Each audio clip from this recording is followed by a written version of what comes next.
The following presentation contains mature themes and explores intense psychological situations.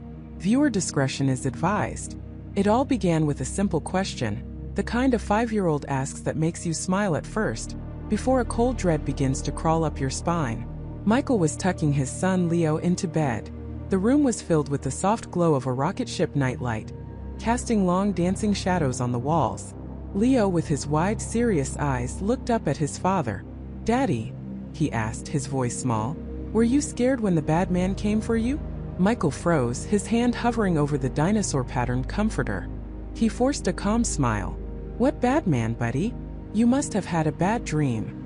Leo shook his head, a gesture so certain, so adult it was jarring. "No, not a dream. When you were a boy. At the old house. The one with the broken fence." He pointed a chubby finger toward the window, as if he could see it through the darkness. "Grandpa David saved you.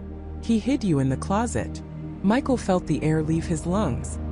He and his wife Sarah had never ever spoken about his childhood home. They certainly hadn't told Leo that his grandfather David, a man who died 10 years before Leo was even born, had once saved him from a home intruder. It was a story Michael had buried deep, a piece of his past he never wanted to unearth. He'd been 7 years old.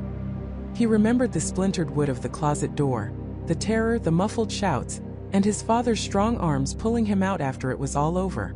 How could Leo know that? "Who told you that story, Leo?" Michael asked, his voice strained. Leo just blinked. "Grandpa David. He talks to me sometimes. When I'm sleeping."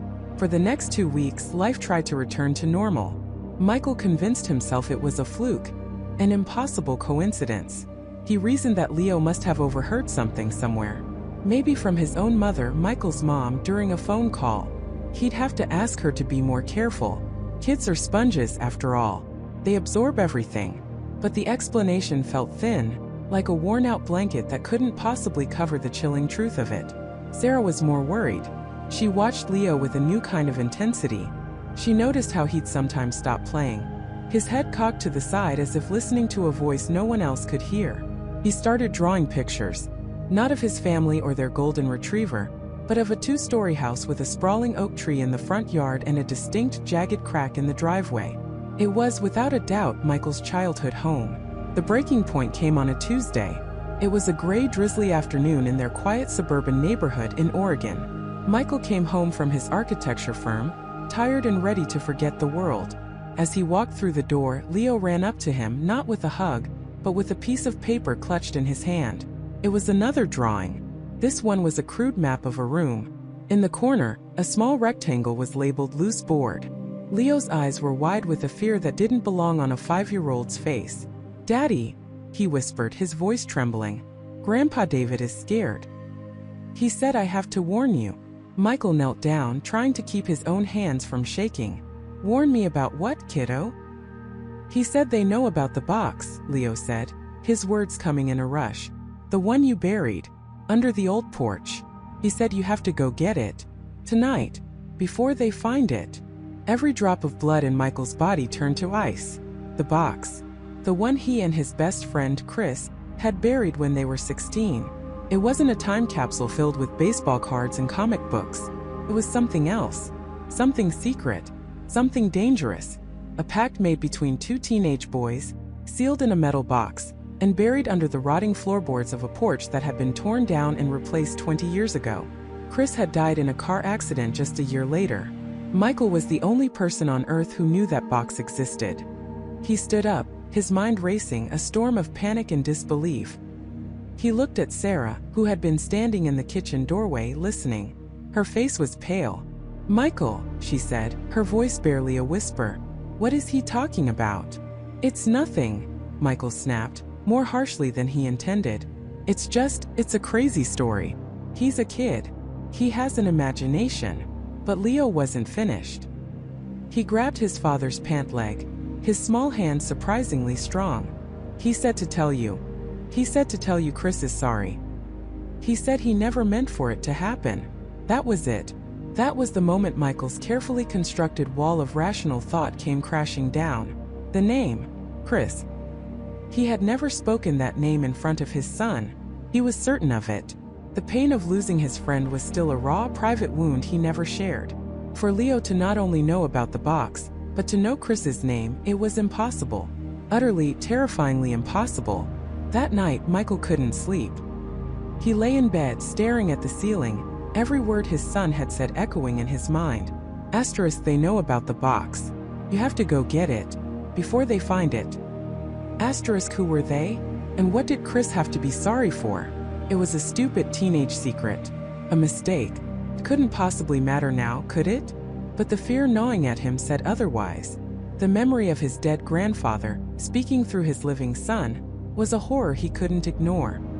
He thought about the look in Leo's eyes, not the playful glint of a child making things up, but the solemn, haunted gaze of a messenger delivering a dire warning.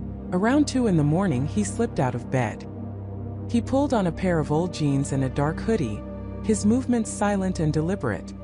He grabbed his keys and a heavy-duty flashlight from the garage. Sarah met him at the door, her arms wrapped around herself.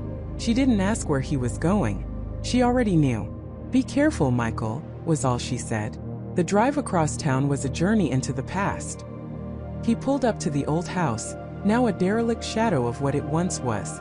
It had been sitting empty for years, a forgotten relic on a street that had moved on. The fence was gone, not just broken. Weeds choked the yard where he used to play. He walked up the new concrete steps to where the old wooden porch used to be, his heart hammering against his ribs. He remembered the exact spot. The third board in from the left, right next to the main support beam. He'd used a knot in the wood as a landmark. He knelt, the flashlight beam cutting a sharp circle in the darkness. He'd brought a crowbar. With a grunt, he jammed it into the seam between the concrete patio and the house's foundation. He pried. The concrete was heavy, but years of neglect had weakened the mortar. It shifted with a groan of protest. He pried again, harder this time, sweat beading on his forehead. Finally, a section of the patio cracked and lifted. He pushed it aside and shone the light into the dark, musty crawlspace below. The air that rose up smelled of damp earth and decay. And there it was. Tucked away against the foundation, covered in dirt and cobwebs, was a small rust-eaten metal box. His breath hitched. It was real. It was still there. For a dizzying second, relief washed over him. But it was quickly replaced by Leo's warning. Before they find it. He reached into the dark, damp space, his fingers closing around the cold, gritty metal. He pulled the box out. It was heavier than he remembered. He fumbled with the rusty latch, his fingers numb from the cold and adrenaline. It wouldn't budge. He slammed it against the concrete once, twice. On the third hit, the latch broke. He lifted the lid. The contents were wrapped in what was left of an old, oil-stained cloth. As he carefully unwrapped it, his flashlight beam fell upon the object inside. And in that moment, under the pale light of a distant moon, Michael's world didn't just crack. It shattered. Because what he saw wasn't a teenage secret. It was a nightmare. And he suddenly understood that his son wasn't remembering a past life. He was delivering a message from the dead. The light from the hallway spilled over the contents of the old shoebox, painting everything in a sickly yellow glow. Michael's breath caught in his throat, a sharp, painful gasp. Inside, nestled amongst dried leaves and dirt, was not a collection of childhood treasures, but artifacts of a life that was not his son's. There was a small tarnished silver locket, shaped like a heart, a crude hand-drawn map on a folded, yellowed piece of paper, and a single rusty key. His hands shaking, Michael reached in and picked up the locket. It was cold to the touch, unnaturally so. He fumbled with the clasp, his fingers feeling thick and clumsy. Sprang open. On one side was a tiny faded photograph of a young woman with dark, kind eyes and a smile that didn't quite reach them. On the other side, a single word was delicately engraved. Sarah. Sarah. The name Leo had whispered in his sleep. The name he'd cried out during his night terrors. A cold dread, sharp and acidic, clawed its way up Michael's spine. This wasn't imagination. This wasn't a game. He unfolded the map. It was a simple, almost childish drawing of a small wooded area. A creek was marked with a wavy blue line, and a cluster of 3 triangular shapes was labeled Pine Sisters. A large, gnarled oak tree was drawn with more detail than anything else, and next to it, a large X. Below the X were 3 words, scrawled in the same messy handwriting as the label on the box. Keep my promise.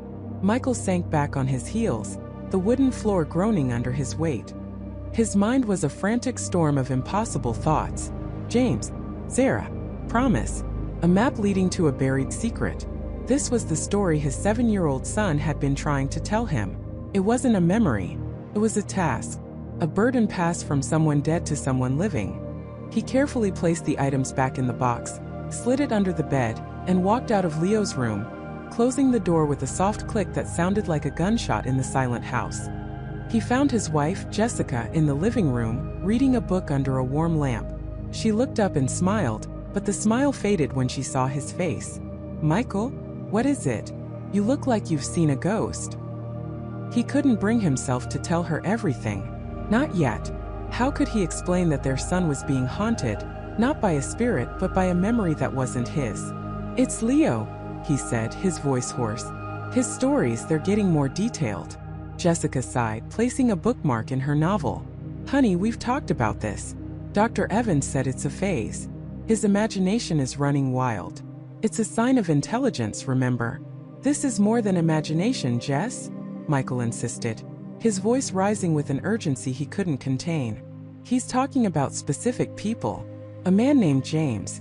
A woman named Sarah. He knows things he couldn't possibly know." "What kind of things?" she asked, her tone shifting from concern to worry. He drew a map," Michael lied, the truth feeling too insane to speak aloud. "A map of a place he's never been, with names and landmarks." Jessica stood up and walked over to him, placing a cool hand on his forehead. "You're burning up. Are you feeling okay? Maybe you're the one getting obsessed with this. You're scaring yourself, and you're starting to scare me." "I'm not obsessed," he snapped, pulling away. He instantly regretted his tone. "I'm sorry. I'm just worried. Deeply worried." "I know you are," she said softly. "But maybe we're looking at this the wrong way. Maybe it's not about Leo. Maybe it's about us. We've been so stressed with work, with everything. He's a sensitive kid. He's picking up on it." She paused, choosing her next words carefully. I think maybe we should consider taking him to see someone, a specialist, a child psychologist, someone who can help him sort through these vivid fantasies." Michael's heart sank. A psychologist. They would medicalize it, explain it away with jargon and theories. They would tell him Leo had a disorder, that he was acting out. They wouldn't see what he was beginning to see, that the truth was infinitely stranger and more terrifying than any diagnosis. But arguing would only make him seem more unhinged. "Okay," he said, the word tasting like defeat. "Okay, Jess. We can look into it." He didn't sleep that night. He lay in bed, staring at the ceiling. The image of the map burned into his mind. Pine Sisters. A gnarled oak. He knew that place. It was part of Blackwood Creek Park, a sprawling nature preserve not 20 minutes from their house. He'd taken Leo there for picnics. They'd skipped stones in that very creek. The thought made his blood run cold. The nightmare wasn't in some distant, forgotten past. It was here. It was local. The next morning, after a tense breakfast where Leo was unnervingly cheerful and normal, Michael knew he couldn't wait for a doctor's appointment. He couldn't let this fester. While Jessica was on a conference call in her home office, he went back into Leo's room. The boy was on the floor, lining up his toy cars in a perfect straight line. Michael knelt beside him. "Hey, buddy," he said, trying to keep his voice light. "Can I ask you about your friend, James?" Leo didn't look up from his cars. "He's not my friend. He's just in my head sometimes." "Okay. Well, when he's in your head, does he ever talk about a promise?" Leo stopped, his small hand hovering over a red sports car. He turned to look at Michael, and for a fleeting second, his eyes seemed older, filled with a sorrow that didn't belong on a child's face. "He made a promise to Sarah," Leo said, his voice a flat monotone. "He has to keep it, so she can be peaceful." "Peaceful? Why isn't she peaceful, Leo?" Leo shrugged, turning back to his cars. "Because of the bad man. He put her in the quiet place. James couldn't stop him. He pushed the red car forward. V-room," he whispered, the sound jarringly innocent. "A bad man. Quiet place." The pieces were clicking together into a picture Michael didn't want to see. He had to go. He had to know what was under that X. He went downstairs and grabbed his car keys. "I'm going out for a bit," he called towards Jessica's office. "Just need to clear my head." "Okay, honey. Be safe," she replied, her voice muffled by the door. The 20-minute drive to Blackwood Creek Park felt like an eternity. Every traffic light, every slow driver, was an obstacle holding him back from a truth he both craved and dreaded. He parked in the nearly empty lot, the air crisp with the scent of pine and damp earth. He got out of the car, a small, collapsible shovel from the emergency kit in his trunk feeling heavy and absurd in his hand. He walked into the woods, following the familiar trail that ran alongside the creek. His heart hammered against his ribs, a frantic drumbeat against the quiet hum of the forest. He found the bend in the creek just like on the map. And there, just ahead, stood 3 towering pine trees, clustered together so tightly they looked like a single 3-headed entity. The Pine Sisters. His breath hitched. He was on the map. He was walking through a dead man's memory. He scanned the area, his eyes darting from tree to tree until he saw it. Set back from the trail, larger and more twisted than the others, was an ancient oak. Its branches were like gnarled arms reaching for the sky, and its bark was a deep fissured gray. It was unmistakable. He left the path, the crunch of leaves under his boots deafeningly loud.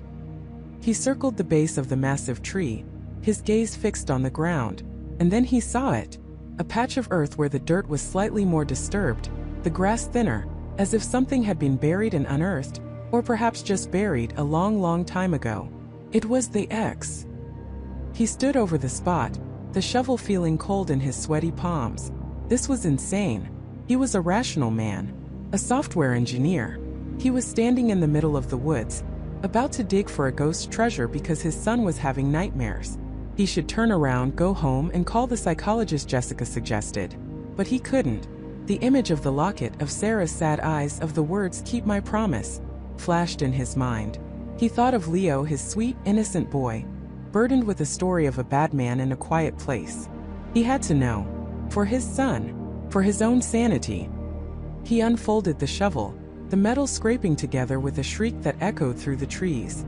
He took a deep breath, raised it high, and plunged it into the soft, dark earth.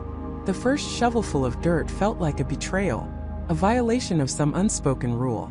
The soil was damp and heavy, smelling of rain and decay. It clung to the shovel, and David had to shake it loose, the clumps thudding softly beside the growing hole. He worked with a frantic energy, his breaths coming in ragged bursts, his mind a whirlwind of doubt and desperate hope. What if he found nothing? He'd feel like a fool, a father who'd let his son's fantasies drive him to dig up a state park in the middle of the night. But what if he found something? The thought was even more terrifying. Each plunge of the shovel was a question. Each mound of discarded earth was a prayer. He tried to focus on the rhythm, on the burn in his shoulders and the ache in his back. Anything to distract from the image of Leo's face, so certain, so haunted. "Under the crooked finger," he'd said, pointing on the map to this ancient lightning-scarred oak. "That's where he put me." The woods were not quiet. A constant rustle and whisper moved through the undergrowth. An owl hooted from a distant branch, its call a mournful, lonely question in the dark. David tried to tell himself it was just the normal sounds of the forest at night. Raccoons, possums, deer. But every snapped twig sent a jolt of adrenaline through him. He felt watched. The feeling was primal, a cold weight on the back of his neck that made the small hairs stand on end. He'd pause, shovel held like a weapon, and scan the impenetrable wall of trees around him. He saw nothing but shifting shadows and the silver glint of moonlight on wet leaves. But the feeling remained, a silent, patient observer, hidden just beyond his sight. Was this the bad man Leo spoke of? Was he still out there? The thought made David's blood run cold. He shook his head, forcing the paranoia away. It was just the dark. Just his own fear, given a shape by the shadows. He had to keep digging. He was about 3 feet down when it happened.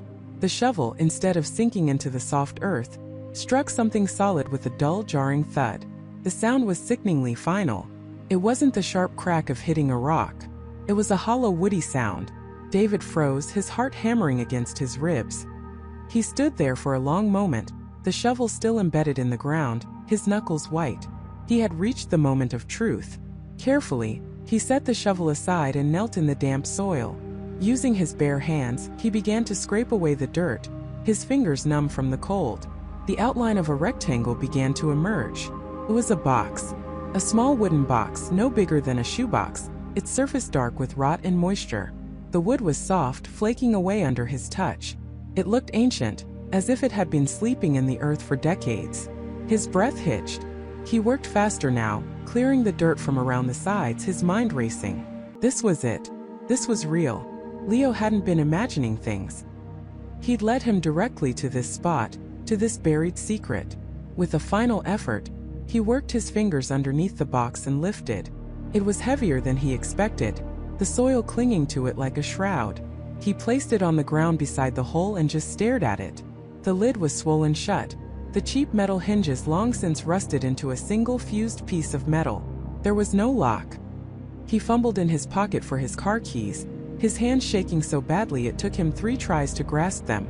He used the edge of a key to pry at the seam where the lid met the box. The wood groaned and splintered. With a final sickening crack, a piece of the lid broke off and he was able to force it open. The smell that rose from the box was musty, the scent of trapped air and forgotten things. David leaned closer, using the weak beam of his phone's flashlight to see inside. He had braced himself for the worst. Bones. A child's toy. Something horrific. But it was none of those things. Nestled on a bed of what looked like rotted, yellowed fabric was a single object. A small tarnished silver locket, shaped like a heart. It was so simple, so mundane, yet its presence here, in a buried box in the middle of the woods, felt profoundly wrong. With a trembling hand, David reached in and picked it up. The metal was cold against his skin. It was tarnished, almost black in places, but he could make out a delicate etching of a swallow on its surface. The chain was broken. He turned it over and over in his palm. His thumb found the tiny clasp. He pressed it.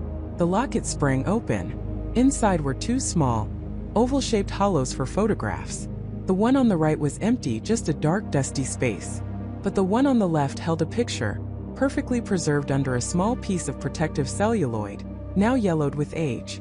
It was a black and white portrait of a young woman. She had dark, wavy hair pulled back from her face, and a soft, gentle smile that didn't quite reach her eyes. There was a sadness in her gaze, a deep, knowing sorrow that seemed to look right through the camera, through time itself and into him. She was beautiful, and he had never seen her before in his life. He stared at the photo, his mind struggling to make sense of it. This wasn't what he expected. Where was the man Leo called James? Who was this woman? Why was her locket buried here? He snapped it shut, the click echoing in the silent woods. This changed everything. This wasn't just a child's story anymore. This locket was proof. Tangible, physical proof that something happened here. Something that someone wanted to keep buried forever. A twig snapped close by. Sharper this time. Louder. David's head shot up, and he scrambled to his feet, pocketing the locket. The feeling of being watched was back, stronger than ever, suffocating. He grabbed the shovel and began to frantically push the dirt back into the hole, working with a desperate, panicked haste. He didn't bother to be neat, just piled the earth back in, kicking it, stomping it down, trying to erase any sign that he had been there. He grabbed a few handfuls of fallen leaves and scattered them over the disturbed ground. It was a clumsy, messy job, but in the dark it would have to do. He threw the shovel in his trunk, his heart pounding a frantic rhythm against his chest. He didn't look back at the woods. He just got in his car, locked the doors, and sped away, the tires spitting gravel. Driving back through the winding country roads, he kept glancing in his rearview mirror, half expecting to see headlights appear from the darkness behind him. But the road remained empty. He was alone, utterly alone with this impossible secret. He couldn't go to the police. What would he say? My 5-year-old son remembers his past life and led me to a locket buried in the woods? They would think he was insane. He couldn't tell Sarah, not yet. She was already so worried about Leo. This would push her over the edge. He pulled into his own driveway, the familiar sight of his house doing nothing to calm his nerves. He killed the engine and sat in the silence, the darkness of the car a temporary shield. He took the locket out of his pocket. The silver felt strangely warm now. He opened it again, staring at the face of the unknown woman. Her sad eyes seemed to hold the key to everything. Leo called himself James. He said a bad man put him under the crooked finger tree. But who was she? And what did she have to do with any of it? The question swirled in his mind, each one more frightening than the last. He knew then, with a certainty that chilled him to the bone, that he couldn't stop. Finding the locket wasn't the end of the mystery. It was only the beginning. He spent the next 2 hours in his home office, long after the house had fallen silent. The silver locket sat on a piece of white paper under the bright glare of his desk lamp, looking like an artifact in a museum exhibit. He turned it over and over in his hands, the metal now warm from his touch. The face in the photograph was a ghost, a complete stranger who somehow held the key to his son's torment. Eliza. The name echoed in his mind, a name Leo had whispered in his sleep. His architect's mind, trained to find patterns and solve structural problems, was failing him. This wasn't a blueprint with flawed dimensions. It was a map to a place that shouldn't exist. He opened his laptop, the glow illuminating his tired face. Where do you even begin to search for a ghost? He tried the obvious first. Eliza from Cedar Creek. The search engine returned a dozen different women, a high school science teacher, a real estate agent who'd moved away years ago, a baker who had won the county fair's pie contest in 2003. None of them looked like the woman in the locket. He added keywords. Eliza's silver locket. Eliza lost locket. Nothing. It was like throwing a stone into a vast, dark ocean. He picked up the locket again, using a magnifying glass from his desk drawer to examine it more closely. The chain was delicate, but the clasp was sturdy. And there, on the tiny metal tongue of the clasp, was a minuscule engraving. It was barely legible, a swirling, elegant monogram. PJ followed by a smaller, block-lettered CC. PJ Cedar Creek. It was a long shot, but it was more than he'd had a minute ago. He typed PJ Jeweler Cedar Creek into the search bar. The first few results were dead ends. But then, buried on the second page, he found a link to a local historical society's digitized business directory from the 1980s. His heart hammered against his ribs. He clicked the link, and there it was. Patterson's Jewels. Fine timepieces and custom engravings. Main Street, Cedar Creek. The business was listed as closed since 1994. It was a fragile thread, but he pulled on it. Using the jeweler's name, he refined his search, looking through archived newspaper articles and public records. He felt like an archaeologist dusting away layers of sand, searching for a single definitive bone. For an hour, all he found were old advertisements for holiday sales and engagement rings. He was about to give up, his eyes burning from the screen, when a new search combination yielded a different result. He had typed in Patterson's Jewels and Eliza. A single link appeared, from the digitized archives of the Cedar Creek Chronicle. The headline, stark and black, made the air in his office feel thin and cold. Tragedy on Oak Ridge. Local woman perishes in house fire. The date on the article was October 13, 1988. His hand trembled as he clicked. The old newsprint was grainy, but the photograph accompanying the article was unmistakable. It was her. A younger, happier version, her smile wide and genuine, but it was absolutely the woman from the locket. The caption read, Eliza Hayes, 26, a beloved local artist. David felt a wave of vertigo, as if the floor had dropped out from under him. This wasn't a story. This wasn't a fantasy. This was real. Eliza Hayes was a real person, and she was dead. He forced himself to read the article, his eyes scanning the words faster than his brain could fully process them. The fire had consumed the old farmhouse she was renting on Oak Ridge Road, just outside of town. The fire department had arrived to find the structure fully engulfed, a blazing inferno against the night sky. The cause was officially listed as undetermined, with investigators suspecting faulty wiring in the old house. It was a tragedy, the article concluded. A bright young life cut short. But buried in the third paragraph was a detail that made David's blood run cold. It mentioned that a neighbor, a man named Michael Peterson, had been the one to report the fire. He was also, the article noted, a person of interest who had been questioned by police. He was a former boyfriend of Eliza's, and according to unnamed sources, their breakup had been acrimonious. The article stated that Peterson had an alibi, and no evidence was ever found to connect him to the fire. He was never charged. The man with the angry eyes. Leo's words screamed in his head. The man with the angry eyes is at the door. He's yelling. David's breath hitched. He scrolled down, his gaze fixed on the screen, his mind racing to connect the impossible. He read about Eliza's life. She was known for her landscape paintings, for her volunteer work at the animal shelter. She was loved. She had no family in the immediate area. It was a portrait of a life extinguished too soon. A terrible, random accident. Except David knew, with a chilling certainty that seeped into his very bones, that it wasn't random at all. He felt a profound, unexplainable grief for this woman he'd never met. He stared at her picture, her smiling face a ghostly mask of a life Leo somehow remembered. He was about to close the laptop, his mind reeling and overwhelmed, when he decided to read the article one last time, searching for any detail he might have missed. He scanned the first lines again. The fire, which is believed to have started late in the evening on October 12th, was reported to authorities shortly after midnight. October 12th. The date hung in the air, electric and monstrous.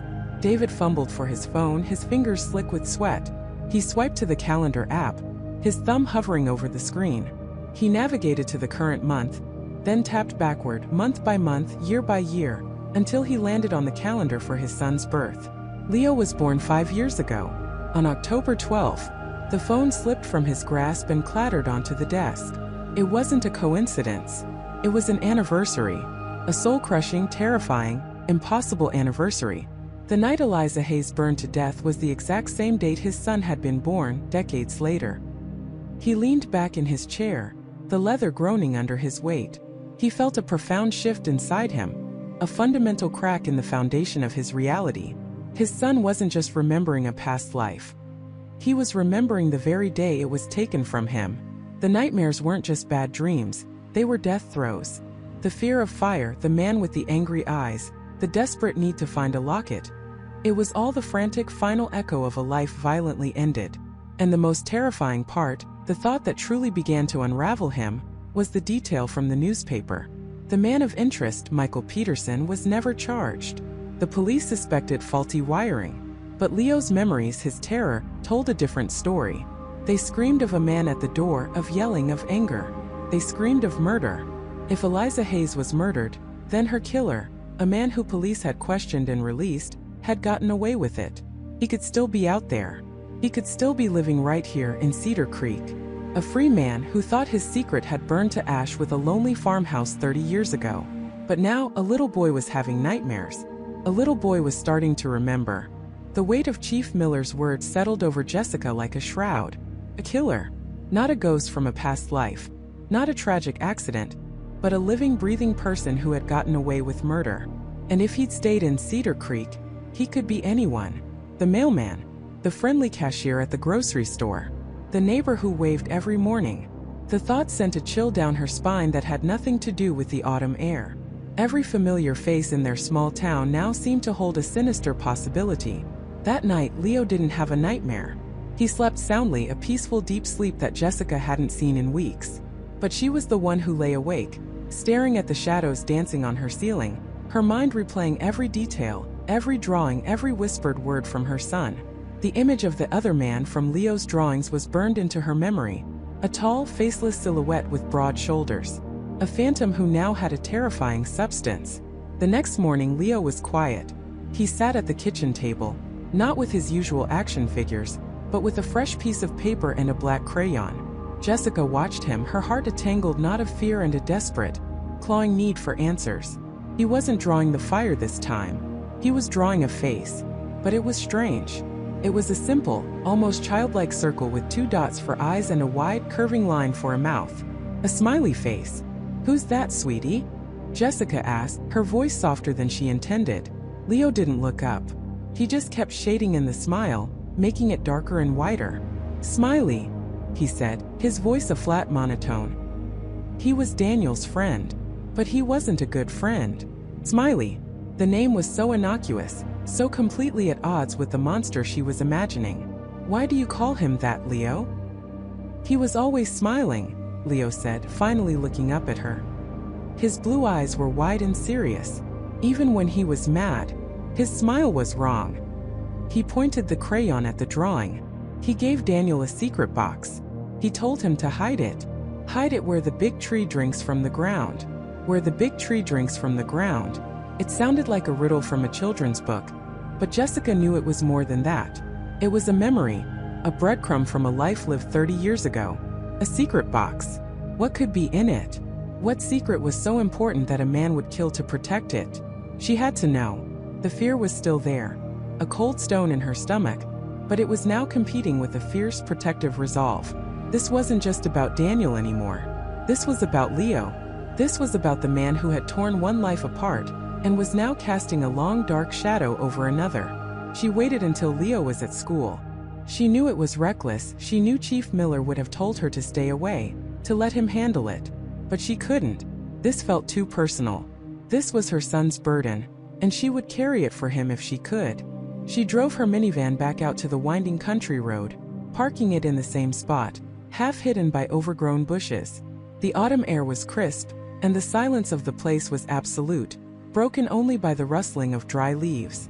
The farmhouse ruins looked even more desolate in the bright morning light, a skeleton of charred beams and crumbled stone against a brilliant blue sky. She walked the perimeter of the foundation, her eyes scanning the property. There were dozens of trees, most of them gnarled and old. Which one was the right one? What did it mean, drinks from the ground? She thought about it logically. A tree that drinks from the ground more than others. Maybe one near a water source? She followed the gentle slope of the land and found it, a small barely there creek, now mostly a muddy trickle choked with fallen leaves. And standing right beside it, its ancient roots digging deep into the damp earth, was a massive oak tree.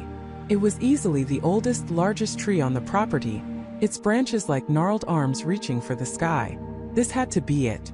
Her heart pounded in her chest as she approached. She circled the base of the trunk, her sneakers sinking into the soft soil. She ran her hands over the rough bark, looking for anything out of place. And then she saw it. A section of roots near the base seemed different. They were thick and tangled like all the others, but underneath them, almost completely obscured by dirt and moss, was a flat, gray stone that didn't match the reddish clay of the area. With a surge of adrenaline, she began to dig with her bare hands, ignoring the grime packing under her fingernails. The stone was heavy, but she managed to pry it loose. Underneath was a dark, hollow space, and nestled inside, covered in a thin film of damp earth, was a small metal box. It was rusted and old, maybe an old lockbox or an ammunition tin. It was exactly as Daniel had described. A few miles away, a man named Paul Peterson was finishing his lunch at the Cedar Creek Diner. He was a pillar of the community. He owned the most successful real estate agency in town, sponsored the local Little League team, and was on the board of the town council. He was in his late 50s with a warm, easy smile and a firm handshake that people trusted. He waved to the waitress, leaving a generous tip, and walked out into the sunshine. He had a 2 o'clock appointment to show a property out on the west side of town, near the old country roads. As he drove his pristine Lincoln Navigator, he hummed along to the classic rock station on the radio. It was a beautiful day. Business was good. Life was good. He turned onto Old Mill Road, the same road that led to the abandoned Harrison farm. As he passed the turnoff, a flicker of movement caught his eye. A dark blue minivan, partially hidden in the brush. He slowed down. No one ever came out here. The farm had been a ruin for 3 decades. A local ghost story parents told their kids to keep them from wandering off. Curiosity got the better of him. He pulled his own car over about 100 yards down the road, tucked behind a bend, and got out. He was a property owner after all. He had a right to be concerned about trespassers. He moved quietly through the trees, his expensive leather shoes making almost no sound on the pine needles carpeting the forest floor. He was surprisingly light on his feet for a man his size. He emerged from the woods at the edge of the old farm property and saw her, a woman with dark hair, kneeling by the old oak tree near the creek. He didn't recognize her at first. Just another curious local, maybe. But then he saw what she was doing. She was pulling a metal box out of the ground. Paul Peterson stopped dead. The humming in his throat ceased. The warm, easy smile on his face vanished, replaced by a mask of cold, still silence. 30 years.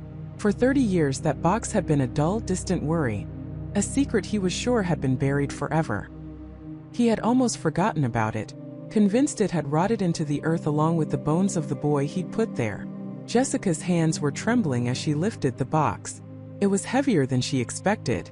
The latch was rusted shut, but with a grunt of effort, she forced it open. The hinges screamed in protest. Inside, nestled on a bed of what looked like rotted, mildewed cloth, were two items. The first was a small leather-bound journal. Its pages were warped and stained with water damage, but the ink, remarkably, was still legible in places. The second item made her breath catch in her throat. It was a photograph, a faded black-and-white picture of two teenage boys, their arms slung around each other's shoulders, grinning at the camera. One of them she recognized instantly. It was the face from her son's drawings, the face she knew in her soul belonged to Daniel. The other boy was taller, with a shock of light-colored hair and a wide, confident smile. A smile that didn't quite reach his eyes. A smile that was, in its own way, completely wrong. A sudden sharp crack echoed through the silent woods behind her. The sound of a heavy foot snapping a dry twig. Jessica froze, her blood turning to ice. She wasn't alone. Every nerve in her body screamed at her to run, but she was paralyzed, kneeling there in the dirt with a 30-year-old secret in her hands. She slowly, fearfully turned her head, her heart hammering against her ribs like a trapped bird. Through the screen of autumn trees she could see a figure, a tall man standing in the shadows watching her. He was too far away to make out his features, but she could feel his gaze on her, cold and intense. He wasn't just a trespasser. He wasn't just curious. He was watching her, and she knew with a certainty that chilled her to the bone, that he knew exactly what she had just found. Her breath caught in her throat, a tiny hitch sound that was swallowed by the immense silence of the woods. Every instinct screamed at her to run, to scramble back up the muddy bank and flee to the safety of her car. But her feet were rooted to the spot, held fast by a primal fear she had never known. The man didn't move. He stood half hidden by the trunk of a skeletal oak, a statue carved from shadow and malice. The distance between them was maybe 50 feet, but it felt like an impassable chasm and an intimate, terrifying closeness all at once. She couldn't see his eyes, but she felt them, a physical pressure against her skin. He wasn't surprised to see her. He wasn't angry. The emotion that radiated from him was one of cold, patient observation. He had been waiting. He had known she would come here. He had known she would find the locket. The cool, heavy weight of the silver in her palm suddenly felt like a branding iron. It was a piece of evidence, and he was the silent, watchful guardian of the secret it held. Time stretched, becoming thin and brittle. The gentle rustle of leaves sounded like whispers plotting against her. Her heart hammered a frantic rhythm against her ribs, a drumbeat signaling her terror to the predator in the trees. Then slowly, deliberately, the man raised a hand. He didn't wave. He didn't threaten. He simply lifted his fingers to the brim of his dark cap and gave a short, almost imperceptible nod. It wasn't a greeting. It was an acknowledgement, a confirmation. Asterisk, I see you. I know. Asterisk. And then, as silently as he had appeared, he turned and melted back into the woods. There was no sound of cracking twigs or rustling undergrowth. He was just there one moment, and gone the next, leaving behind only the deepening twilight and a profound sense of dread that was far worse than his presence had been. An open threat is something you can fight. A ghost, a shadow that knows your secrets, is a terror that follows you home. The spell was broken. Sarah gasped, sucking in a ragged lungful of damp air, and scrambled backward, her hands slipping on the wet earth. She didn't care about the mud staining her jeans or the sting of the nettles she blundered through. Her only thought was escape. She clutched the locket in a white-knuckled fist and clawed her way back to the path, her gaze darting frantically into the trees, expecting to see him at every turn. The walk back to the car was an eternity of paranoia. Every snap of a branch was him. Every shadow held his form. By the time she reached her vehicle, her hands were shaking so violently she could barely fit the key in the lock. She threw herself inside, slamming the door and fumbling with the locks, her breath coming in short, panicked bursts. She didn't look in the rearview mirror as she sped away. She didn't want to see him standing at the edge of the woods, watching her go. The drive was a blur. She saw his face in the headlights of every car that passed, his silhouette in the gnarled branches of the trees lining the road. Who was he? A relative of the family who owned the land? A local who knew the old stories? No. The feeling she got from him was deeper, more personal. He was connected to this, to Leo's memories, to the life of the man named Daniel. And he was not a guardian of a memory. He was the keeper of a tomb, and she had just disturbed the bones. When she finally pulled into her own driveway, The familiar sight of her small, neat house did little to comfort her. It felt fragile, its walls too thin to keep out the kind of danger she now felt creeping at the edges of her life. She hurried inside, locking the door behind her and leaning against it, her eyes closed, listening to the frantic beat of her own heart. Only when the silence of the house began to soothe her frayed nerves did she dare to look at what she held. She opened her hand. The locket lay in her palm, tarnished and caked with dirt. It was oval-shaped, made of heavy silver, with a delicate swirling pattern of vines etched into its surface. It was beautiful, but it felt cold, imbued with a sorrow that seemed to seep into her skin. She took it to the kitchen sink and gently washed it under a stream of warm water, her fingers carefully rubbing away decades of grime. The etched vines became clearer, more intricate. There was a small, almost invisible clasp on the side. Her fingers, still trembling slightly, fumbled with it. It was stuck fast, sealed by time and disuse. She tried to pry it with her fingernail, then with the tip of a knife from the drawer. It wouldn't budge. It was as if the secret inside was refusing to be told. Frustration mingled with her fear. She needed to know. She had to see what was inside. Taking a pair of small pliers from a utility drawer, she carefully gripped the edge of the clasp. With a final determined twist, there was a faint click. The locket sprang open. She held her breath as she lowered it to the counter beneath the kitchen light. Inside were two small circular frames, meant for tiny portraits. The left side held a photograph, sepia-toned with age. It was a woman, young and beautiful, with dark, wavy hair and a smile that seemed both joyful and shy. She wore a simple dress, and her eyes, even in the faded image, seemed to sparkle. Sarah stared at her, a wave of familiarity washing over her, though she had never seen this face before. Was this the woman Daniel loved? The woman Leo remembered with such aching fondness? Her gaze shifted to the right side. The second frame was not empty. Two held a photo, but it was horribly damaged. The image of the man who must have been there was almost completely obliterated. A series of deep, deliberate scratches raked across the face, gouging the paper and rendering the features unrecognizable. It wasn't the fading of time. It was intentional destruction. Someone had wanted to erase this man from the picture, from the memory.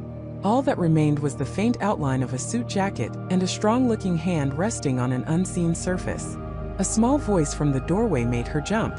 "You found it." Sarah spun around. Leo stood there in his pajamas, his eyes wide and fixed on the open locket in her hand. He walked slowly toward the counter, his small hand reaching out, not to touch the locket, but to hover just above it as if it were sacred. "You know this?" Sarah whispered, her voice hoarse. Leo didn't answer. He pointed a small finger at the photo of the woman. A single name left his lips, a breath of a word, filled with a longing that a 7-year-old boy should not be capable of. "Amelia," he said. The name hung in the air, solidifying the reality of everything. Amelia. It was her. Then Leo's expression changed. His eyes drifted to the scratched-out photograph of the man. A flicker of something dark crossed his face, not the sadness he usually showed, but a flash of cold, hard anger. His brow furrowed. "He did that," Leo said, his voice suddenly flat and low. "He didn't want anyone to see his face." "Who did?" Sarah asked, her heart beginning to pound again. "Who scratched the picture, Leo?" Leo looked up from the locket, his gaze meeting hers. For a moment, it wasn't her 7-year-old son looking back at her. It was an old soul, burdened by a terrible knowledge. "The man in the trees," he said simply. "He's always watching the house." A chill, sharp and unwelcome, snaked its way up Sarah's spine, freezing the very air in her lungs. The man in the trees. The vague, oppressive feeling she'd been trying to dismiss for weeks suddenly had a name, a form, given to it by her 7-year-old son. She pulled him into her arms, the small warm weight of him a stark contrast to the cold dread flooding her veins. "What man, honey?" she whispered, her voice tight. "Where do you see him?" Leo didn't look at her. His eyes were fixed on the darkening windows, on the reflection of the cozy living room against the encroaching night. "In the woods. Back there." He pointed a small finger toward the rear of the house. "He stands by the big oak tree, the one with the broken branch. He just watches." Has he ever talked to you?" Sarah asked, her heart hammering against her ribs. Leo shook his head. "No, he's just always there. He was there before." Before what, sweetie? Before the water got cold, Leo said, his voice dropping to a near inaudible murmur. He was watching then too. The connection was instantaneous and terrifying. The watcher. The drowning. It wasn't just a memory, it was a scene with an audience. Sarah's grip on her son tightened. This wasn't a child's fantasy. This was a piece of the puzzle. A piece she never could have imagined. She had to tell Mark. Now, she found him in the garage, wrestling with a wrench under the utility sink.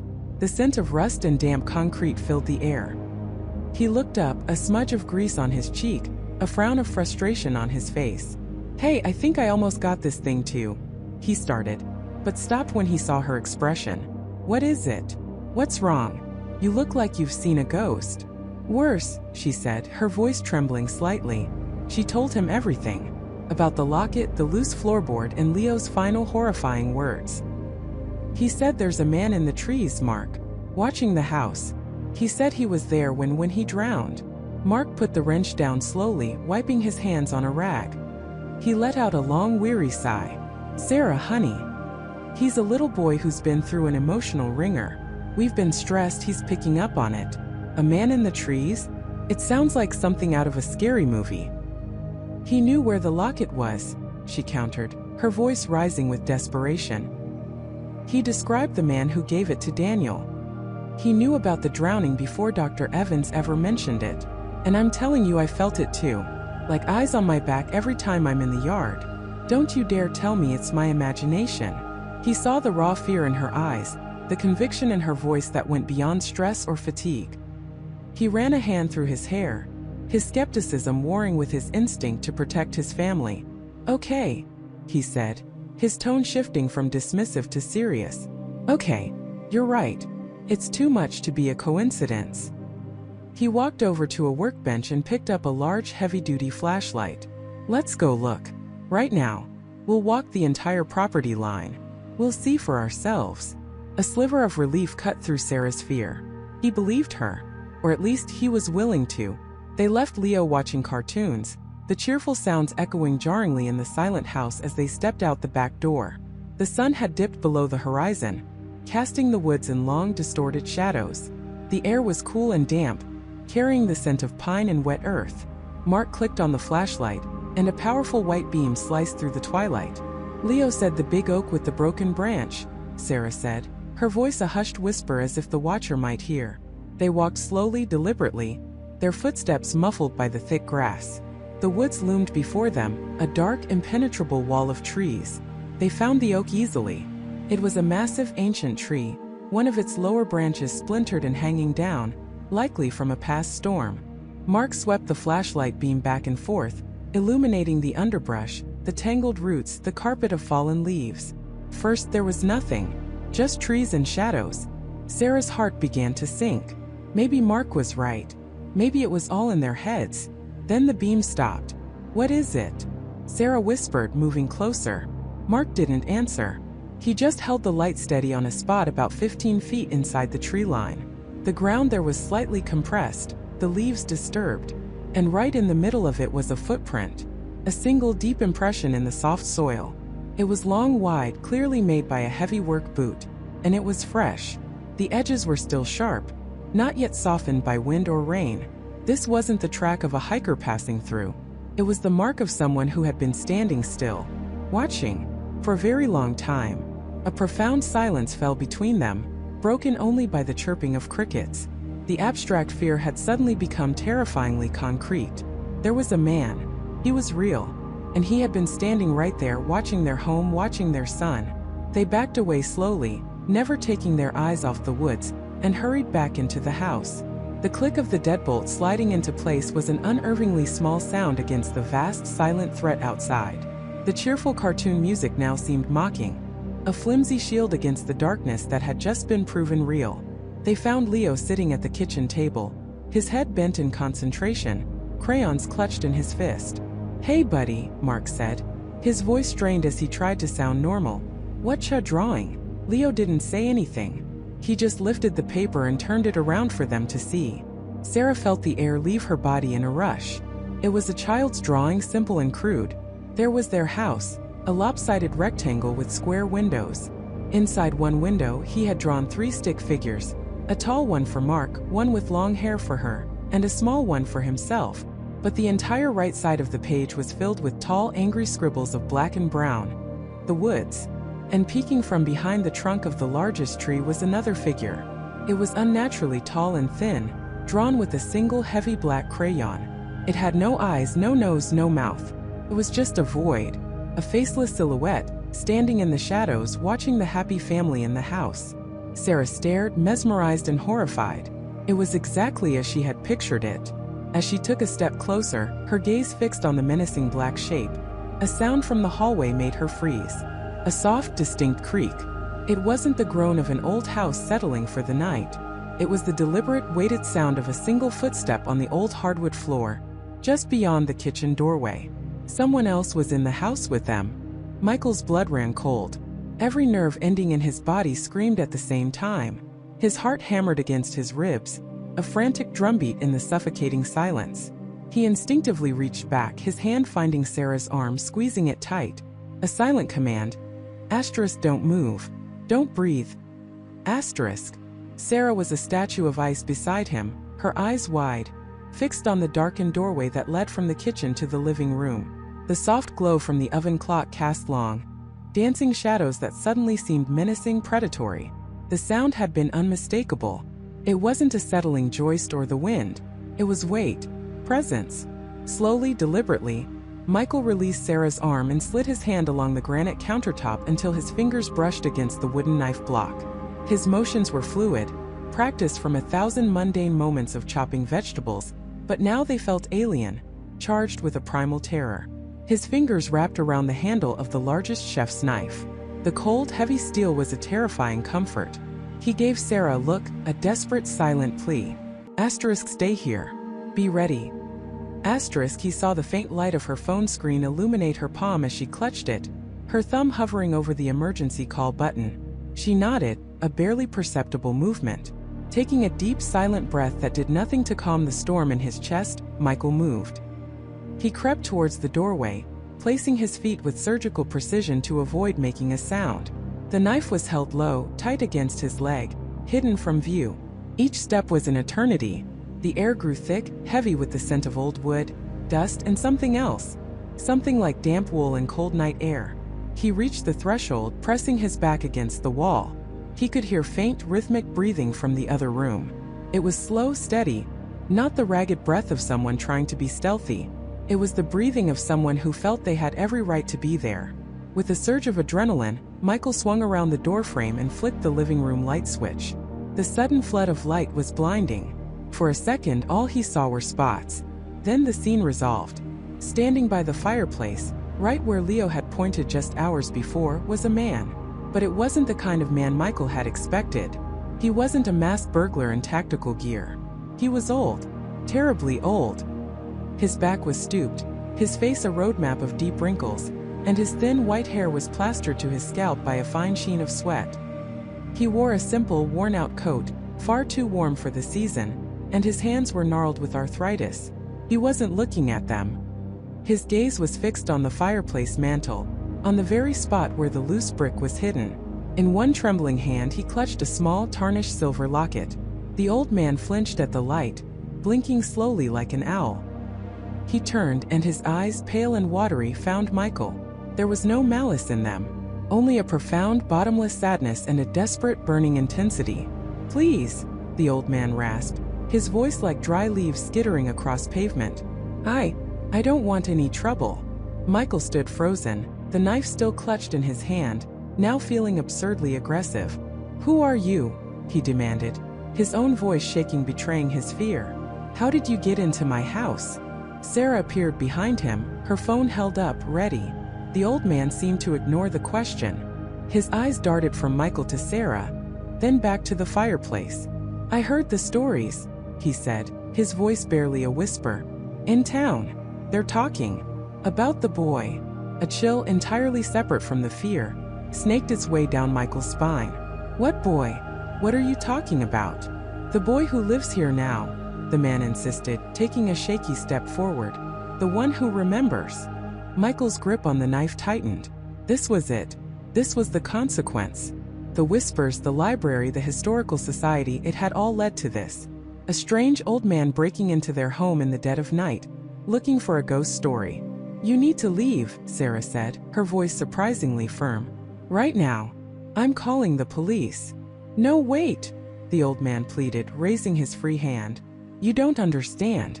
He made a promise. A promise he never kept." "Who?" Michael pressed, taking a step forward himself, creating a barrier between the stranger and his wife. "Who made a promise?" The old man's watery eyes locked onto Michael's. "Elias," he breathed. The name hit Michael like a physical blow. It was one thing for Leo to say it, for it to be a name in a dusty old census record. It was another thing entirely to hear it spoken by a stranger standing in his living room, a man who had broken into his house because of a century-old pledge. "Elias owed my grandfather," the man continued, his voice cracking with emotion. "He owed him everything. Before the fire. He promised him it would be safe. That he'd hidden it where no one would ever think to look. But that it would be there for us if we ever needed it. The loose brick. The treasure. The box. It was all real." Michael and Sarah exchanged a look of pure, unadulterated shock. The fantasy their son had been living in had just shattered the walls of their reality. "Get out," Michael said, his voice low and dangerous. The shock was wearing off, replaced by a cold, protective fury. "I don't know who you are, or what you think you're going to find, but you are leaving this house now." "Not without it," the old man said, his sadness hardening into a stubborn resolve. "My family has waited long enough. Decades of stories of wondering. Now the boy is here. He knows. He can show me." A small voice cut through the tension from the top of the stairs. "Mommy." All three adults froze and looked up. Leo stood at the top of the staircase, his favorite blue blanket trailing from his hand, his hair a mess from sleep. He blinked in the bright light, his small face a mask of sleepy confusion. "Leo, go back to bed," Sarah said, her voice strained. But Leo didn't move. His eyes drifted from his mother to his father, and then they settled on the old man standing by the fireplace. And something changed. The sleepy confusion in his eyes vanished. It was replaced by an expression Michael had never seen on his son's face before. It wasn't fear. It wasn't curiosity. It was recognition. A deep, ancient recognition that made the hairs on Michael's arms stand on end. Leo started down the stairs, one slow step at a time, his gaze never leaving the intruder. "Leo, no, stay back," Michael commanded, but his son didn't seem to hear him. The old man watched the boy's descent, his own expression shifting from desperation to utter bewilderment. Leo reached the bottom of the stairs and walked across the living room floor. He stopped just a few feet from the stranger, completely unafraid. He tilted his head, studying the old man's wrinkled face with an unnerving intensity. Then, in a voice that was his own, yet somehow not a voice that carried the weight of years he had not lived, he spoke a single word. A name. "Jacob." The old man's breath hitched. The tarnished silver locket slipped from his trembling fingers and clattered onto the hardwood floor. His face went pale, his jaw slack with disbelief. Leo took another small step forward. "Jacob," he said again, more softly this time. "You've gotten so old." The world seemed to stop. The old man, Jacob, stared at the small boy in front of him, and in that moment, he wasn't seeing a 5-year-old child in dinosaur pajamas.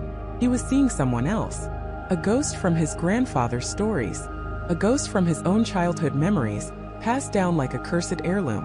His shock curdled into something else. Awe, fear, and then a dark, gleaming avarice. "Elias," Jacob whispered, the name a ragged exhalation of disbelief and fury. "You came back. You actually came back." He straightened up, his stooped posture vanishing, replaced by a sudden, menacing energy. His eyes, once sad and watery, were now sharp and cold as ice. "You came back for it," he hissed, his voice dropping to a conspiratorial growl. "But you were always the selfish one." He took a slow, deliberate step towards Leo. "This time it's mine." The air in the lighthouse tower grew thick and cold, heavy with a history I couldn't possibly comprehend. Dr. Evans instinctively moved, placing herself partially in front of me, a fragile shield against the old man who was no longer Henry. His weathered face, once a roadmap of gentle sorrow, was now twisted into a mask of raw, ancient hunger. "Henry, stop this right now," Dr. Evans said, her voice firm but laced with a tremor of disbelief. You're scaring him. You're scaring me. The man laughed, a dry, rattling sound like stones scraping together. Henry is a ghost. A name I wore for 67 years waiting. My name is Caleb. He spat the name out, and his gaze never left mine. It was a look of such intense personal venom that it felt like a physical blow. And you, Elias, you know that name, don't you? I can see it in your eyes. Deep down, past the fear of this little boy. The thief is still in there. My heart hammered against my ribs, a frantic drumbeat against the sudden, roaring silence in my head. Elias, Caleb. The names meant nothing, yet they echoed in some hollow part of my soul. I saw a flash of something, not a memory but the ghost of one. The deck of a ship slick with rain. The smell of salt and wet wood. The bitter taste of betrayal. I don't know what you're talking about, I whispered, the words feeling like a lie even as I said them. Oh, but you do, Caleb hissed, taking another step. Dr. Evans held her ground. You just buried it. You were always good at burying things. Your promises. Your loyalty. Me. This has gone far enough, Dr. Evans said, raising her hands in a placating gesture. Let's all just take a breath. You've had a shock, we've all had a long day. A long day. Caleb's laugh was sharp and cruel. Lady, my day has lasted 94 years. 94 years since he left me to rot. We found it together, you know. His eyes, burning with feverish light, flickered between me and Dr. Evans. Down in the sea caves after the wreck of the North Star, the storm tore a hole in the cliffside, opened up a place that hadn't seen the sun in 1,000 years. And there it was. He paused, his breath catching, lost in the memory. It wasn't gold. It wasn't jewels. It was something else. A compass that didn't point north. It was made of a metal we'd never seen, warm to the touch, and it hummed with a light of its own. When you held it, you could see things. Glimpses. Possibilities. Other shores not of this world. Dr. Evans stared at him, her clinical composure finally cracking, replaced by sheer, dumbfounded awe. A compass. He's calling it a compass, Caleb sneered, pointing a trembling finger at me. He was always so literal. It was a key, Doctor. A key to unlocking the walls between then and now and what comes next. And we agreed. We agreed to share it, to study it, to guard it. His face darkened, the memory souring. But he got greedy. He saw what it could do, the power it held. He wanted it all for himself. The selfish one. Always the selfish one. A sharp pain lanced through my temple. I saw a hand, my hand, placing a small, intricate metal object into a canvas sack. I felt a pang of guilt so profound, so ancient, it buckled my knees. I stumbled back against the curved wall of the lighthouse, my breath coming in ragged gasps. Leo! Dr. Evans cried, turning to me. He remembers. Caleb's voice was triumphant, a wild, joyous cackle that echoed in the tight space. Look at him. He feels it.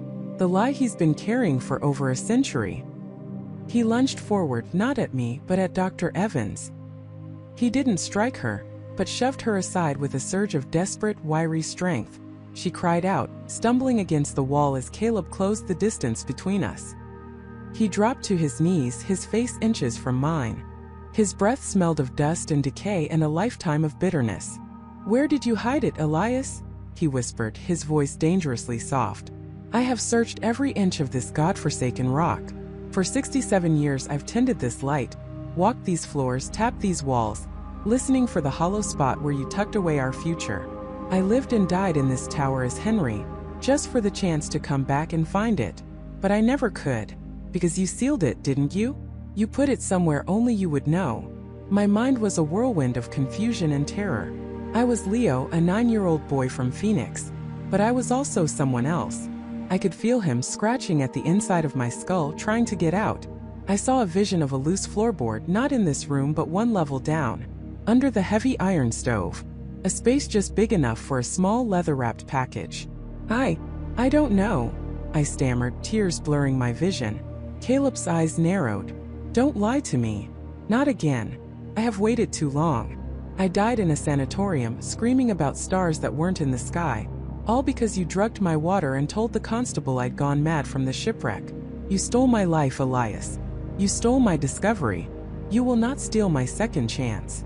He reached out and grabbed the front of my jacket, pulling me forward. "Tell me." "Let him go," Dr. Evans shouted, scrambling to her feet. She grabbed Caleb's shoulder, trying to pull him off me. "You're delusional. This is a child." With a roar of pure frustration, Caleb spun around and backhanded her. The sound of the impact was sickeningly loud in the enclosed space. Dr. Evans fell to the floor, a red mark blooming on her cheek, her eyes wide with shock and pain. Everything stopped. The roaring in my head, the frantic beating of my heart, the shaking in my limbs. It all went perfectly terrifyingly still. The fear I felt as Leo was suddenly consumed by a cold, rising tide of something else. A weary anger. An ancient indignation. Caleb turned back to me, his chest heaving. "She doesn't matter. No one matters but us. This is our story. It always has been. Now for the last time, where is it?"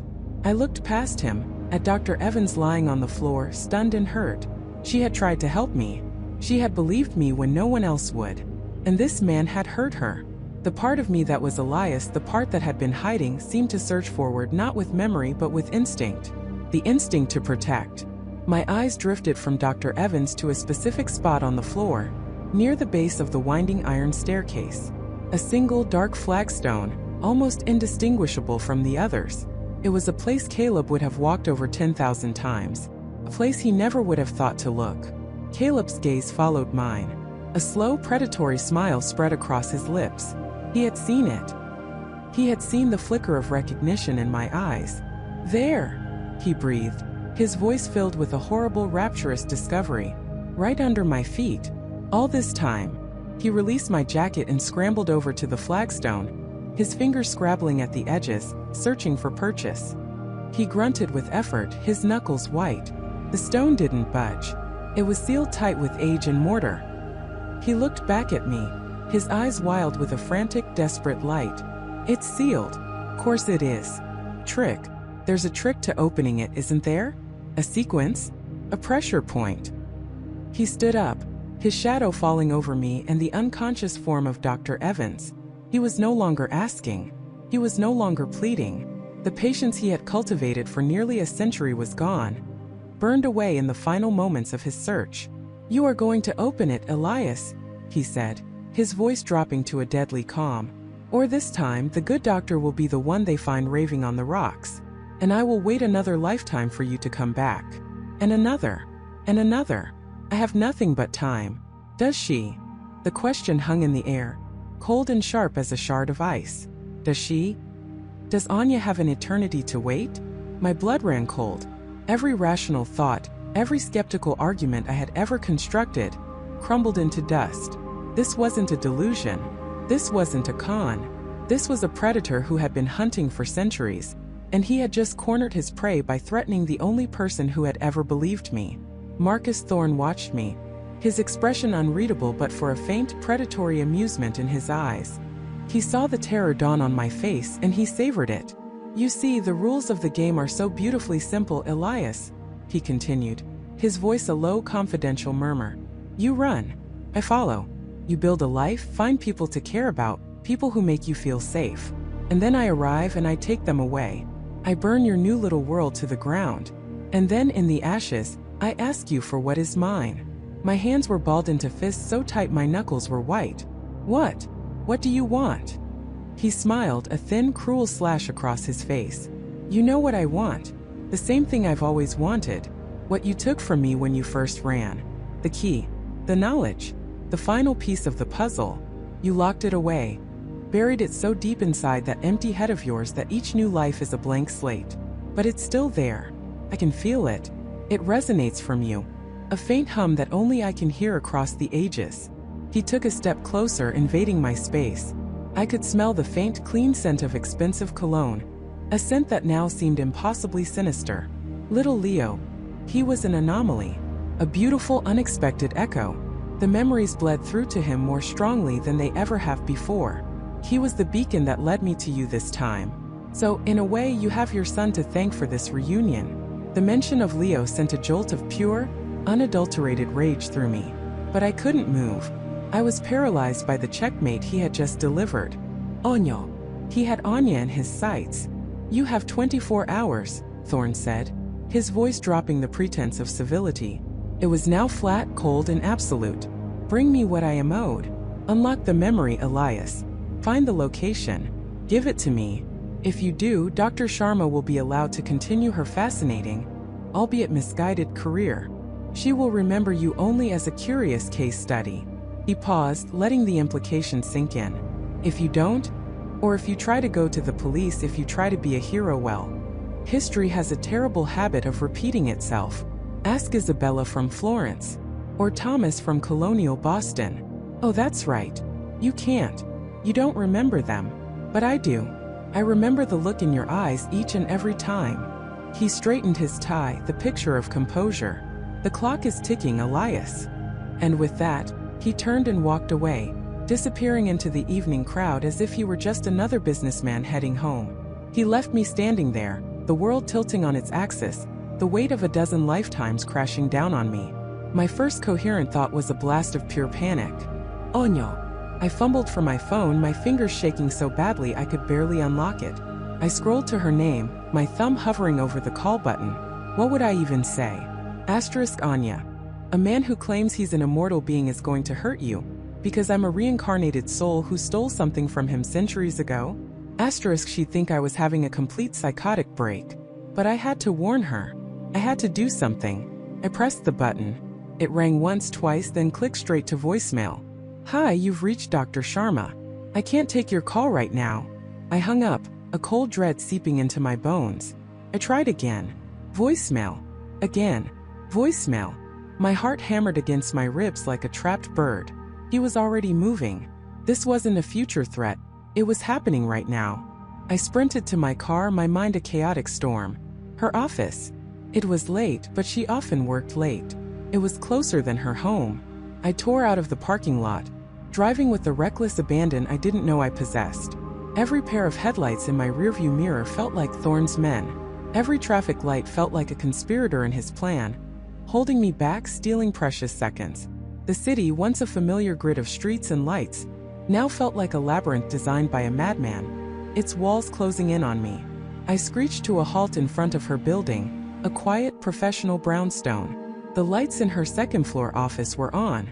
A wave of relief so potent it almost made my knees buckle washed over me. She was there. She was okay. I just had to get to her, get her out, take her somewhere safe.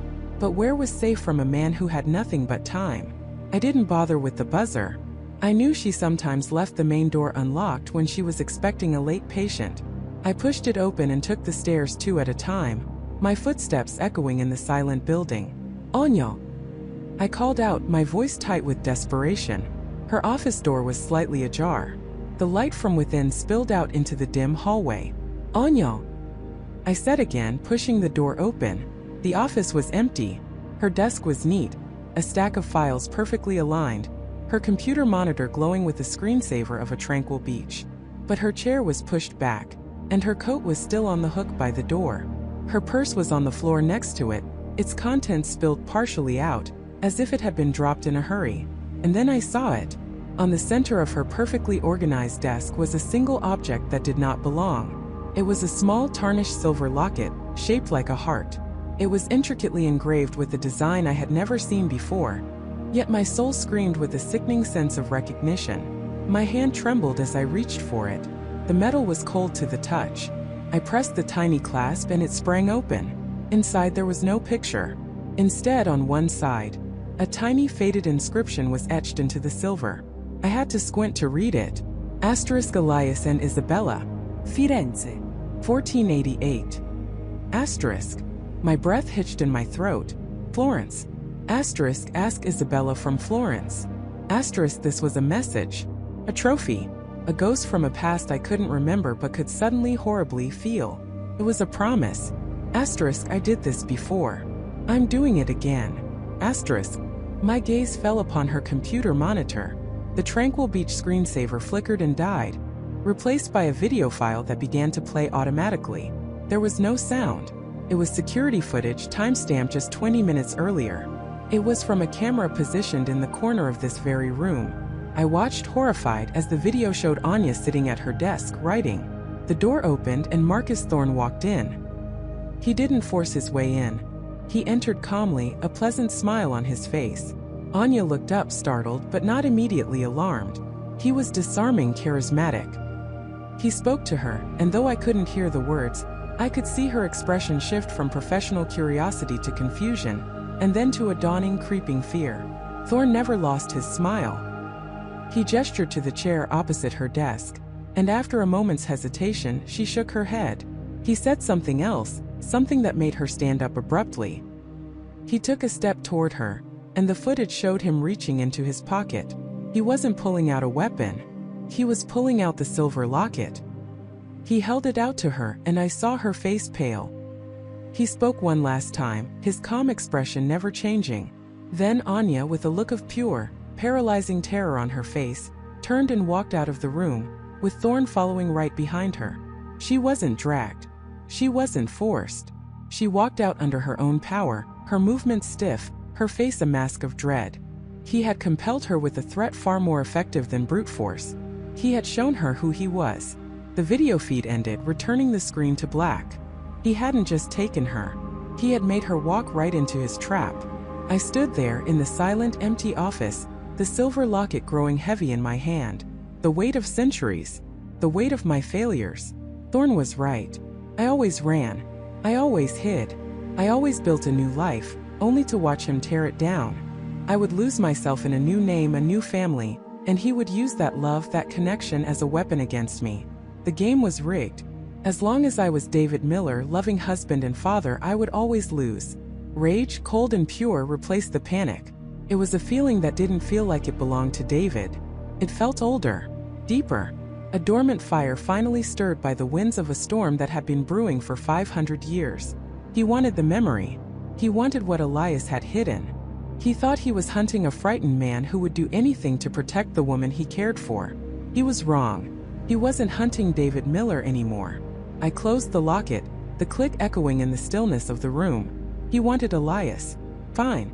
He was about to get him. The air in the old Thorn mansion was thick with the scent of dust and decay.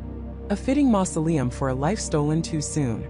I had called one of Arthur's private numbers, a line I'd set up for him years ago, a ghost in his own machine. I didn't say my name. I just said, "The locket is at the house. Come get what you've been looking for." Then I gave him the address, an address he knew as well as his own. I knew he'd come. Greed was a leash I had fastened around his neck a lifetime ago, and he still strained against it. I stood in the grand foyer, under the darkened chandelier where Eleanor and I had danced on our wedding night. The memories weren't ghosts anymore. They were armor. When the heavy oak door creaked open, Arthur Vance stepped inside, silhouetted against the dying light. He looked older, his tailored suit unable to hide the slight stoop in his shoulders, the tremor of avarice in his hands. He was holding a small pistol pointed down but ready. He scanned the cavernous room, his eyes adjusting to the gloom. "Miller," he called out, his voice a dry rasp. "Show yourself. Give me the locket and you and your family can disappear. I'll even give you a head start." I stepped out from the shadow of the grand staircase. I wasn't holding a weapon. I was holding the locket, letting it swing gently from its chain. "You've been chasing the wrong man, Arthur," I said. My voice was different. It wasn't David Miller's uncertain tenor. It was Elias Thorne's calm, cutting baritone. Arthur froze. His eyes widened, a flicker of disbelief warring with the dawning horror. The gun came up slightly. "What is this? Some kind of trick?" "No tricks," I said, taking a slow step forward. "Just a debt coming due. You look tired, old friend. All those years looking over your shoulder. It wears on a man." He licked his lips, his gaze darting around the room as if expecting an ambush. "I don't know what game you're playing, Miller, but it ends now. My name," I said, my voice dropping to a near whisper, "is Elias Thorne, and you are standing in my house." The color drained from his face. It was the look of a man seeing a ghost. Not a specter of light and shadow, but one of flesh and blood, wearing another man's skin. "That's impossible," he stammered. "You're dead." "Not dead," I corrected him. "Just delayed. You were so sloppy, Arthur." The cut-break line. So cliché.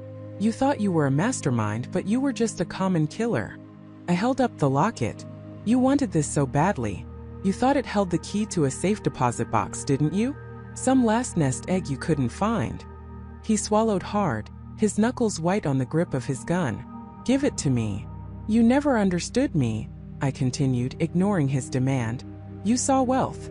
I saw security. You saw a partner. I saw a viper I kept too close to my hearth. After what you did to me, you went after Eleanor." A flicker of something dark crossed his face. "She was grieving. She got sick." "She didn't get sick," I snarled, the rage of a lifetime finally boiling over. "You poisoned her. Slowly, methodically, because she was smart. She knew it was you. She was starting to put the pieces together, wasn't she? And you couldn't have that. You couldn't have anyone connecting you to my accident." Arthur raised the gun, his hand trembling. "Shut up. You don't know anything." "I know everything," I said, and for the first time I smiled. It was Elias's smile, cold and sharp. "You see this locket, the key isn't for a bank. It's for a lock right here in this house." I walked to the grand fireplace, the one Eleanor had loved so much. I reached up and pressed a loose stone in the mantelpiece. A small hidden panel clicked open. Arthur's eyes were glued to the panel. He took a hesitant step forward, his greed overriding his fear. "What's in there?" "The truth," I said. I reached inside and pulled out a small reel-to-reel audio tape. "Our last meeting. The one where you talked about our liability problem. The one where you suggested we might need to take drastic measures. I was recording everything by then, Arthur. I knew what you were becoming." His face was a mask of pure panic. "That proves nothing." "It proves intent," I said calmly. "But it's not the best part. The real failsafe was the note." I opened the locket and let the tiny folded piece of paper fall into my palm. It was never just a love letter to Eleanor. It was instructions. A coded phrase she was to give to my attorney if anything ever happened to me. I unfolded the paper. The phrase was, "The winter roses are in bloom." Upon hearing it, my lawyer was instructed to release a package to the authorities. A package containing everything. The tape. Copies of the offshore accounts you set up to siphon funds. A full chemical analysis of a toxin I suspected you might one day use. A toxin that leaves the body quickly but mimics the symptoms of a rapid degenerative disease. All of it. Eleanor died before she could make the call. I looked him straight in the eye, the locket now hanging limp in my hand. "I made the call an hour ago." The blood drained from Arthur's face. The gun, his last vestige of control, wavered. He understood. It was over. All of it. The empire he built on my grave was about to crumble into dust. With a primal scream of rage and desperation, he lunged, not to shoot but to tackle, to destroy the man who had undone him from beyond the grave. The impact sent us both sprawling onto the dusty marble floor. He was stronger than he looked, fueled by a cornered animal's fear. His fingers scrabbled for my throat, the gun clattering away across the floor. But he wasn't fighting a suburban father named David Miller. He was fighting a man avenging a stolen life and a murdered wife. I twisted, using his momentum against him, and slammed his head against the cold, hard floor. He went limp. In the sudden ringing silence, a new sound began to filter in from the outside. A distant, rising siren. Then another. They were close. Getting closer. The aftermath was a blur of flashing lights, stern-faced detectives, and headlines. Arthur Vance, the celebrated philanthropist and business titan, was arrested. The story that unraveled in the courts was stranger than any fiction. A tale of greed, betrayal, and murder. The Thorne Vance Corporation was dismantled, its assets seized. Justice, it turned out, was patient. Weeks later, my world was quiet again. I was home. Sarah knew everything, or as much as I could explain without sounding insane. She just held my hand, her love a bridge between my two lives. I was David Miller. I loved my wife and I loved my son. But Elias Thorne lived within me now, not as a ghost, but as a memory, a foundation of who I had become. One evening, I was sitting with Leo, reading him a bedtime story. He looked up at me, his eyes wide and clear. He pointed to the locket, which I now kept in a box on my desk. "Is the sad lady okay now, Daddy?" he asked. I finally understood. Leo hadn't been remembering Elias's life. He was a key, a child pure and open, who somehow sensed the profound, unresolved trauma buried deep inside his father. He didn't have the memories. He was the catalyst that unlocked them. He was a son trying to heal a wound in his father that was a lifetime old. He hadn't been calling for a ghost. He had been calling for me. I pulled him close, the familiar weight of my son in my arms anchoring me to the here and now. "Yes, Leo," I whispered, my voice thick with emotion. "She's okay now. Everyone is okay." I was no longer a man haunted by a past he couldn't remember. I was a man who had integrated 2 lives to save the only one that mattered. I had been given a second chance at life and then, through my son, a second chance at justice. The ghosts of Thorn Mansion were finally at peace. And so was I.